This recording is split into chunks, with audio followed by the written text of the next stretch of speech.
네, 그리고 다음 마지막 질문입니다. 마지막 용어인데요. 복지 용어인데요. 복지라는 말만큼 정말 요즘에는 누군가를 따뜻하게 하는 말도 없지 않나라는 생각이 드는데, 제가 어떤 그 웰페어잖아요. 웰페어 자체를 어떤 자유주의 논문에서는 후생이라고 그냥 번역하는 경우도 있고, 근데 그냥 복지라고 얘기하면은 마치 이제 모든 이가 다 혜택을 받아야 되는, 모든 이가 다 수혜자가 되는 이것도 그런 뭐 이제 우리 시대적인 네. 과제죠. 이제 우리가 지금 뭐 우리 시대적 과제를 뭐로 설정하느냐에 다양한 의견이 있을 수 있지만은 이제 우리가 지금 보게 되는 경제 지금 뭐 현 정부 들어왔고 경제민주화다. 작년 그 대통령 선거 어떤지 간에 시대 정신이 반영이 되는 걸 거기서 본다고 하면은 뭐 이제 경제민주하고 복지, 네. 그 다음은 남북통일 북한 문제, 뭐 또 그 다음에는 저는 노인 문제가 심각하다고 봅니다. 네. 고령화 문제. 고령화 네, 문제. 네. 뭐 이런 우리가 관심을 가져요. 정책 쟁점은 안 됐습니다. 그리고 교육 문제. 이제 이런 게 있는데 이제 이 복지라고 하는 말이 중립적인 용어는 아니에요. 무슨 얘기인가 하면은 옛날에 윤리교과서에 우리 대한민국이 미래적으로 추구해야 할 뭐 이상이라고 할까 가치가 뭐냐. 이때 이제 뭐가 나오는가 하면 민주주의. 그 다음에 복지 통일이 나와요. 그러니까 네. 이 복지 자체는 학자들 사이에서 그렇고 우리 역사적으로 보자 상당히 논쟁적인 개념이에요. 그런데 복지는 무조건 좋다라고 하는 겁니다. 복지는. 우선 아까 착한 가게 할 때 착한 것처럼. 그래서 복지에 대한 조금 깨인 의식이 필요하다. 이게 뭐 선별적이냐 뭐 아니면은 뭐 보편적 복지 지난번에 쟁점이었습니다만은 네. 뭐 이제 이러기 때문에 조금 더 복지라고 하는 개념을 좀 중립적인 개념으로 보면 좋겠다라고 하는 게 제가 하나가 있고, 그 다음에 이제 자유주의자들 이제 그런 얘기를 뭐 하고 저도 합니다만은 우리가 이제 복지는 넓으면서 평등하고 맞닿아 있어요. 우리 사회에서는. 네. 그래서 그럼 불평등은 나쁜 거고 평등은 좋다라고 하는 불평등이 꼭 나쁜 거냐? 또 역사적이나 우리 사람이 살아가는데 특히 경제적 이 부라든지 아니면은 부의 분배하고 관련돼서 꼭 그런 건 아니라는 거예요. 이 불평등이. 그래서 우리가 복지라고 하는 걸 조금 더 맥락적으로 이해를 해보자. 그 복지 좋다고 그러는데 뭐가 좋으냐를 따져보자는 거예요. 네. 그래서 우리에서는 되게 네 가지 문제점이라고 지적하는 그런 건데 평등을 지향하는 것이 복지고 이건 잘못된 거예요. 불평등도 저는 뭐 정당화가 될 수 있고 사회적 어떤 기능이 있고 또 실질적으로는 그럴 수밖에 없잖아요. 얼굴이 지금 넓고 젊고 잘생긴 못생겼으면 이거 어떻게 하겠어요? 평등하게 해서 다 뭐 이렇게 할 수 없잖아요. 성형을 이룰 수 없잖아요. 똑같이. 그래 평등도 기회의 평등이나 부합의 평등은 좋은데 네. 부와 소득에서 네. 결과적 평등은 네. 곤란하다는 겁니다. 그러나 우리 사회에서 되게 복지를 얘기하시는 분들은 궁극적인 지향점은 결과적 평등이 네. 아닌가라고 하는 생각을 하는 거예요. 저는 그런 게 하나가 있고 그 다음에 이제 이 복지가 무조건 좋은 건 아닌데 또 윤리적인 문제가 있어요. 이건 좀 다른 측면입니다만은 윤리적이라고 하는 거는 결국은 이걸 부정적으로 얘기해서 보호국가를 만들겠다는 거예요. 네. 나라에 다 먹여 살려주고 네. 그러면 국민들은 뭐 하냐 이거예요. 그러니까 결국은 이 복지가 강화되는데 윤리적 허점이 뭔가 하면요. 국민의 자발성이나 독립성을 좀 훼손하는 네. 측면이 책임감도 있다. 떨어지고. 책임감도 떨어지고. 네. 그리고 결국 국가의 종속이 되니까 국민들의 자존심도 손상이 된다. 손상이 된다고 생각 안 하지만 대부분은 손상이 된다. 북한 같은 경우 가난의 일종의 통치 수단이 돼버린 거거든요. 왜 그런가 하면 모든 국민들이 네. 국가에다가 목을 네. 내고 있는 거예요. 내 목 딸 거냐 안 딸 거냐 하고다는 국가에서 목 따면 끝이에요. 자유주의 사회에서는 국가가 우리 목줄을 쥐고 있는 건 아니지 않습니까? 그래서 윤리적으로 그런 면이 있고 그리고 인간이라고 하는 게 지가 벌어서 지가 먹고 살 듯해요. 거기 자존감도 생기고 그렇잖아요. 거지가 무슨 자존감이 있어요. 물론 복지 혜택 보는 분을 거지라고 제가 생각하는 건 아닙니다. 그래서 이 독립심을 해친다라 또 통계적으로는 그런 게 있습니다. 통계적으로는 오히려 복지제도가 네. 가족을 해체하고 미국 같은 경우에 가족을 해체하고 오히려 이 가정을 파괴하고 무책임한 인간을 많이 양산했다라고 하는 게 있거나 뭐 그런 이런 뭐 고준 담론을 떠나서 가장 문제점은 이 복지를 현재 시점에서 우리가 이걸 진행을 할 때 우리가 감당할 수 있냐라고 하는 문제예요. 이게 가장 현실적인 문제입니다.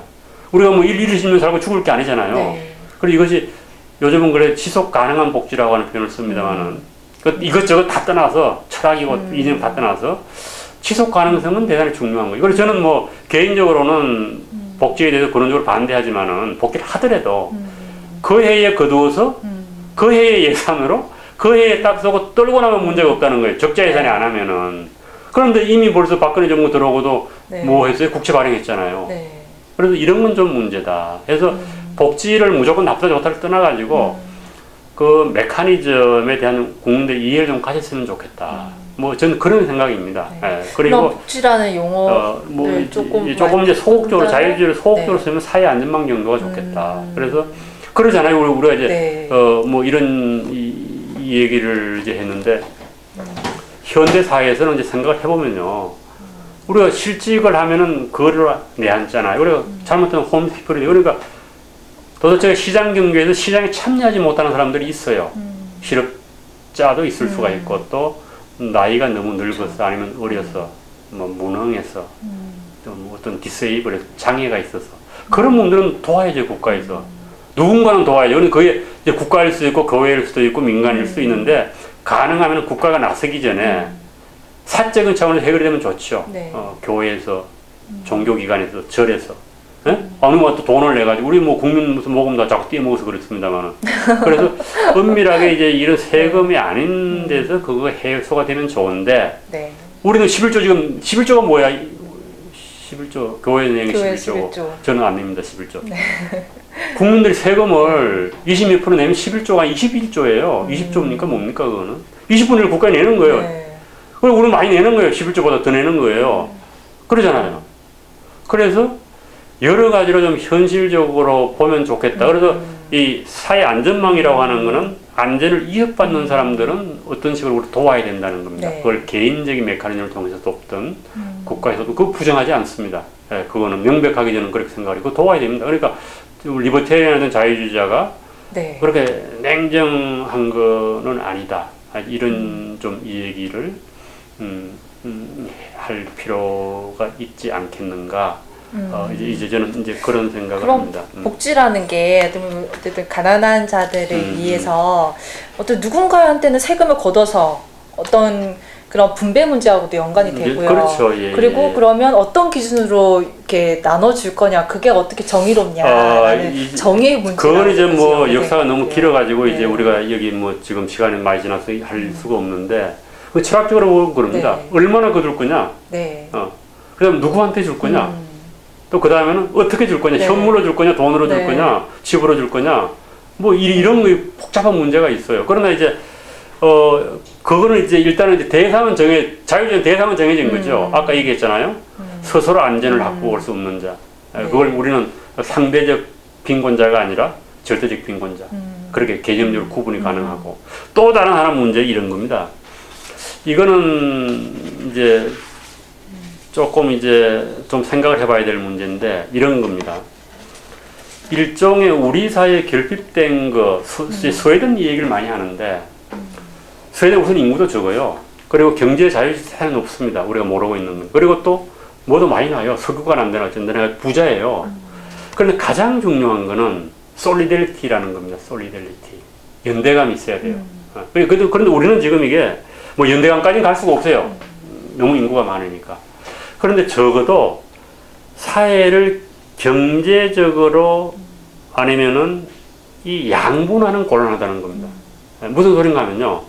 세금 더 거둔다고 할 때 국민으로부터 세금을 거둔다 이렇게 얘기하지 않고 1%로부터 세금을 거둔다고 네. 얘기하는 거예요. 99대 1로 나누죠. 그러니까 적어도 복지라고 하는 윤리적 기반이 되려고 하면 내는 사람도 기분 좋아서 내고 거두는 사람도 조금 미안한 마음을 갖고 해야죠.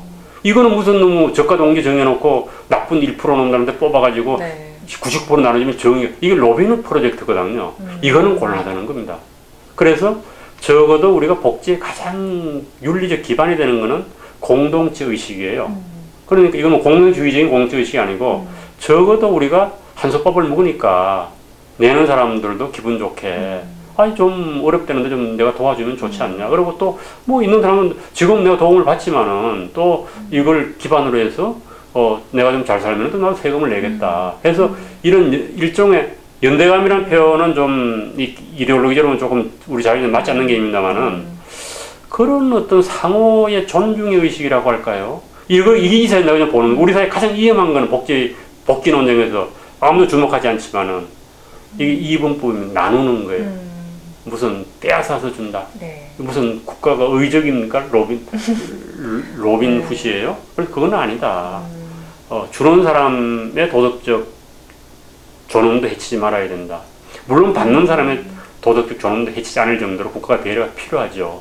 그러나 우리나라는 문제다. 특히 정치인들. 무슨 99% 1% 말이 안 되죠. 실제로 통계를 보면 그렇게 나오지도 않아요. 저는 99%가 아니거든요. 그걸 세금 낸다 이거예요. 저도 99%에 안 들어가고 네. 싶어요. 그래서 20대 80은 모르겠는데, 그래서 좀 이렇게 세금을 내는 분도 좀 이렇게 자기 존엄심을 좀 가져야 되고, 갖도록 사회가 만들어줘야 되고, 또 받는 분들도 이렇게 그런 배려를 하고, 이런 어떤 우리가 상호 이해라고 할까, 이런 걸 좀 가져야지. 뭐 갈라가지고 강남 부자니 어찌니 해가지고, 그거 뭐고 대한민국 국민이 아닙니까? 그리고 실질적으로 보면요, 돈 많이 내요. 그리고 지금 40몇 프로가 세금 한 푼도 안 되지 않습니까? 소득세는. 그래서 도대체가 대한민국 국민이가 된다는 게 뭔지 정도 일종의 해원제면은 우리가 동창회도 그러잖아요. 돈 있는 놈은 많이 내고 없는 놈은 조금 내니까 못 버는 사람들은 1,000원이라도 회비를 내자 이거야. 국민의 회비를. 그래야지만 세금이 뭔가고 대한민국의 국민이 됐다는 의식을 갖는 거예요. 1차적으로 국민의 자격 발생은 국가에 세금을 내는 겁니다. 그러니까 옛날에 그런 생각이 드니까 서구에서는 세금 내지 않는 사람은 투표권을 안 줬거든요. 그러니까 결국 국가의 정책에 개입한다고 하는 얘기는 국가의 일에 대해서 내가 부담을 한다는 얘기예요. 그래서 저는 그렇게 생각을 합니다. 뭐 가장 좋은 건 인두세예요. 모든 사람들의 경제 부담이 되는 건 똑같은 세금을 내는 겁니다. 그리고 비례세가 누진세가 아니라 그냥 비례세예요. 네. 그건 또 다른 철학적인 논변이 들어가니 저는 한 푼이라도 네, 된다. 뭐 1,000원 네. 받으면 1,000원이라도 내야 되고 모든 국민이 그러면 주인의식이 생길 거 아니겠어요. 너는 돈이 많으니까 1년에 뭐 엄청나게 내지만 나는 돈이 없으니까 1,000원 냈다. 이런 자존심이 생기지 않겠어요? 그래서 우리가 뭐 많이 내고 적게 내고를 떠나서 좀 그런 의식이 좀 필요하다는 겁니다. 저 자식들은 뭐 부정한 돈을 가져가서 정부가 뺏어가지고 준다. 이거는 참으로 곤란하다. 본인은 당연히 받아야 될 존재로 그래서 생각하고. 이제 뭐 그런 생각을 좀 해봅니다. 그래서 복지에도 상당히 복잡하고. 네. 그래서 교수님 복지란 용어 대신에 사회 안전망. 그러니까는 거의 나락에 떨어지기 직전에 있는 사람들을 구제하는 그런 의미로서의 복지를 쓰자라고 말씀하셨습니다. 네. 오늘 교수님 정말 제가 질문 드리는 것보다 훨씬 경제적으로, 역사적으로, 철학적으로 거의 너무 많은 말씀해 주셔서 너무 감사합니다. 정말. 덥습니다. 지금 1시간 반 했어요. 1시간 30분 하기로 했는데 1시간 조금 넘었습니다. 제가 얼마나 하잘것없는 존재인지 아시죠? 아니요 교수님. 너무 재밌게 돼서 저도 경청하느라고 시간 가는 줄 몰랐습니다. 네. 지금 그럼 자리해 주셔서 감사합니다. 감사합니다. 고맙습니다.